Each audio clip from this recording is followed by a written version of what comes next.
नमस्कार दोस्तों, आप सभी का स्वागत है। आज मैं आपको बहुत ही ज़बरदस्त कहानी बताने वाली हूँ कि कैसे जाने अनजाने में हुई घटना हमारा जीवन बदल सकती हैं। तो चलिए इस इंस्पिरेशनल शॉर्ट स्टोरीज को शुरू करते हैं। एक बार की बात है, एक गुरु और शिष्य जंगल के रास्ते से कहीं जा रहे थे। तो रास्ते में शाम होने लगी और उनको पानी की प्यास लगी। पास में एक गांव आया और जैसे ही वह गांव में पहुंचे तो देखा कि एक झोपड़ी थी। वो झोपड़ी की तरफ गए और उन्होंने आवाज लगाई। तभी एक आदमी और उनकी पत्नी, साथ ही साथ में उनके 3 बच्चे भी बाहर आ गए, जो फटे पुराने कपड़े पहने हुए थे। गुरु यह सब दृश्य देख रहे थे कि इतना बड़ा खेत है, इन्होंने फसल इसमें नहीं लगाई हुई है। तो गुरु ने सबसे पहले तो पानी के लिए आग्रह किया कि हमें पानी मिल सकता है। तो उन्होंने गुरु और शिष्य को पानी पिलाया। अचानक गुरु ने कहा कि अगर आप इसमें खेती नहीं करते तो फिर आपका जीवन यापन कैसे चलता है। तो उस आदमी ने कहा कि हमारे पास एक भैंस है और इस भैंस का दूध बेचकर जो हम पैसे कमाते हैं उसी से हम आजीविका चलाते हैं।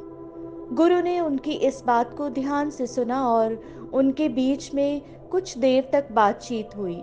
लेकिन अंधेरा हो चुका था, तो उन्होंने यह निर्णय लिया कि आज की रात हम यहीं रुकेंगे।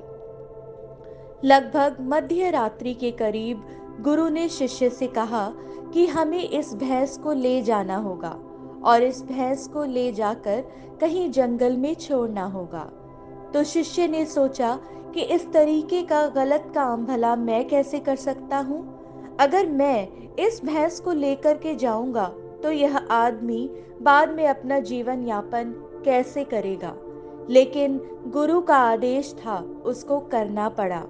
वह अपने गुरु के साथ चला गया और आधी रात को गुरु और शिष्य निकल लिए, लेकिन भैंस को भी अपने साथ ले गए और बहुत दूर छोड़ दिया ताकि वहां से भैंस वापस अपने गांव न जा सके।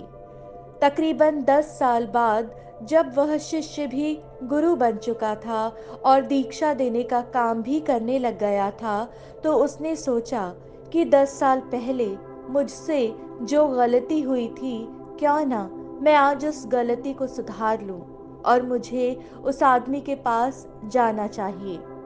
वह उस आदमी के पास जाता है, लेकिन वहां पहुंचकर वह देखता है कि खेत में फसलें लहरा रही हैं और बगीचे लगे हुए हैं। वह सोचता है कि शायद हो सकता है कि वह आदमी अपना घर बार बेचकर, अपनी जमीन बेचकर शहर में चला गया हो।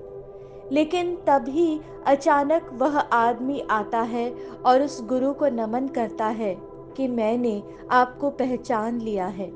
बरसों पहले आप और आपके गुरु साथ आए थे, लेकिन उस दिन रात को अचानक पता नहीं क्या हुआ कि हमारी भैंस हमें छोड़कर चली गई और अब हमें कोई दूसरा काम करना था जिससे हमारी आजीविका फिर से सुचारू रूप से चल सके। लेकिन हमारे पास कोई विकल्प नहीं था, तो मैं जंगल से लकड़ियां काट के लाता था और उसी से जीवन यापन करता था। मैंने बहुत मेहनत की, आम के बगीचे लगाए।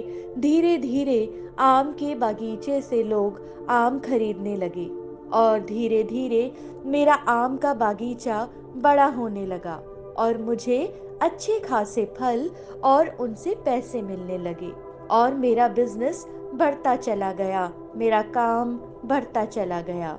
अंततः यह जो आप देख रहे हैं, ये 10 सालों की मेहनत का नतीजा है। तो कहानी से हमें यह शिक्षा मिलती है कि आपके जीवन में भी कोई ऐसी भैंस है क्या जिसको आप नहीं छोड़ना चाहते हो और सिर्फ उसी से आप कमाई करना चाहते हो। जैसा कि उस आदमी को नहीं पता था कि उसके अंदर टैलेंट है, उसके अंदर इतनी क्षमता है, लेकिन गुरु ने उसका भाग्य बदल दिया। हमेशा परिवर्तन तभी होता है जब आपके पास कोई विकल्प नहीं होता और जब आपके पास कोई विकल्प नहीं होता, तो सिर्फ आपके पास जो रास्ता होता है, आप उसी पर चलते हैं। और जब आप उस रास्ते पर चलते हैं, तो जीवन में आपको सफलता ज़रूर मिलती है।